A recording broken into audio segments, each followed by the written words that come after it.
Ready, set, test. Double down on your student success this school year with IXL, an online learning platform grounded in science, backed by research, and touted for its proven results. IXL doesn't just teach to the test, though. It encourages curiosity, improves understanding, and helps boost confidence in math, reading, social studies, and science, all while empowering kids from kindergarten through high school to choose how to learn. Better yet, it's all aligned with state standards. Today, KidNuz listeners can get an exclusive 20% off when they sign up for monthly or annual plans at IXL.com/KidNuz. That's IXL.com/KidNuz.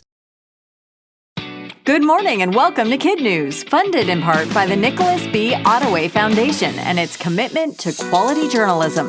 I'm Kim. Today is Wednesday, September 18th, 2024.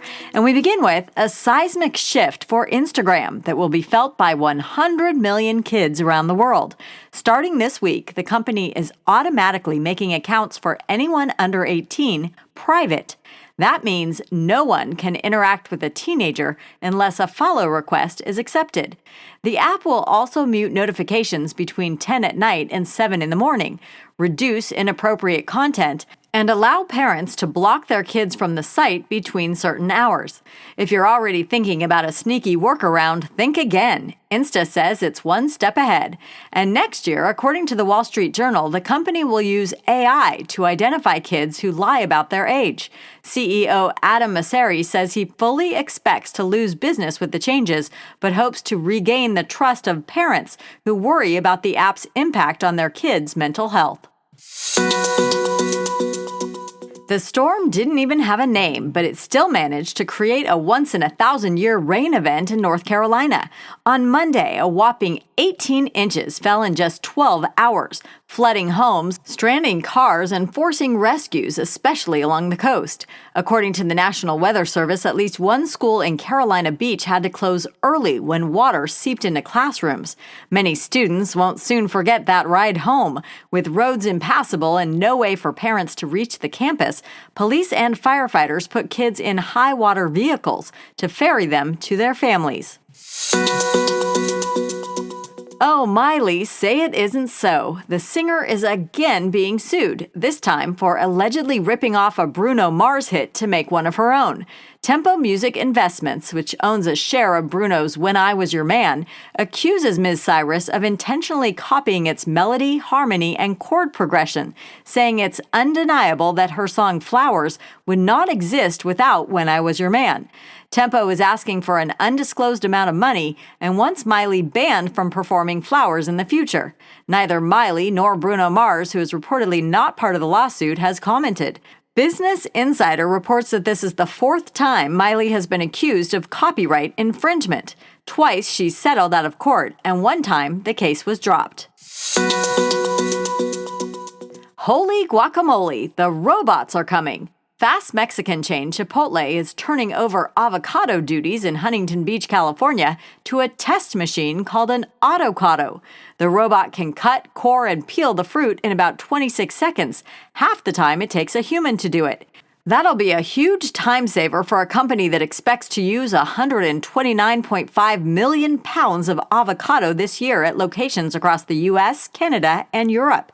A second collaborative robot, or cobot, is being tried at the Chipotle in Corona del Mar, also in California, to build bowls and salads.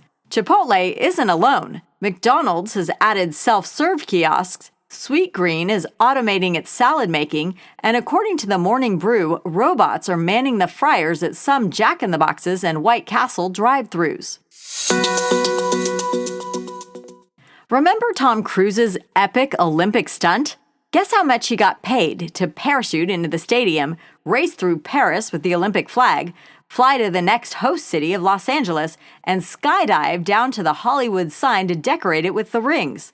Not a dime. The actor was approached with the idea using stunt doubles. He said he'd do it only if he did everything himself, and he did it for free.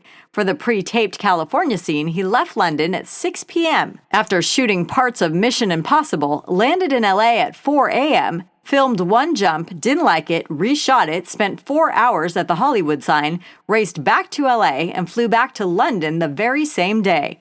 Mission accomplished.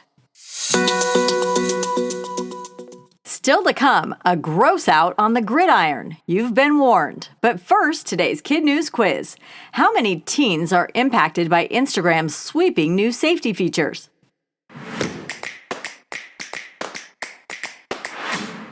About 100 million. What's the name of Chipotle's new avocado robot?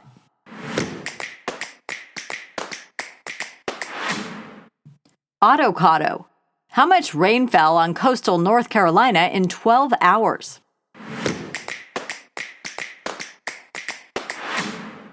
"18 inches in some places. A lawsuit accuses Miley Cyrus of copying what song to make flowers? Bruno Mars' 2012 hit, When I Was Your Man. In today's Kid News kicker, a center for the Green Bay Packers left it all on the field, literally. Josh Myers was lined up in the second quarter Sunday, but just before hiking the ball, he threw up on it. Rookie quarterback Malik Willis was on the receiving end of the now slick snap, but wisely, instead of passing as he would normally do on 3rd and 10, he tucked the ball and ran. He didn't get far, but as he told his coach afterward, it wouldn't have been a good idea to try and throw it. At the post-game presser, Josh said it was probably a combination of the heat and downing too many electrolyte drinks that messed with his stomach, and admitted it's not the first time he lost his lunch during a game. It was, however, the first time it landed on the ball. As he told reporters afterward, "I'm going to apologize. That was probably pretty gross." Before we go, we want to recognize some of our amazing Kid News classrooms. Mrs. Bradley and her Bell Bulldogs at Bell in Papillion, Nebraska. Mrs. Bird and her Grand Isle Grizzlies at Grand Isle in Grimes, California. And Mrs. Porter and her Trailblazers at Lincoln Trail in Lamar, Indiana. Thanks for listening. A reminder that Kid News is a nonprofit supported by wonderful organizations like the Nicholas B. Ottaway Foundation and listeners like you. Please consider making a tax-deductible donation on our website. Have a great day, and we'll see you back here for more Kid News tomorrow morning.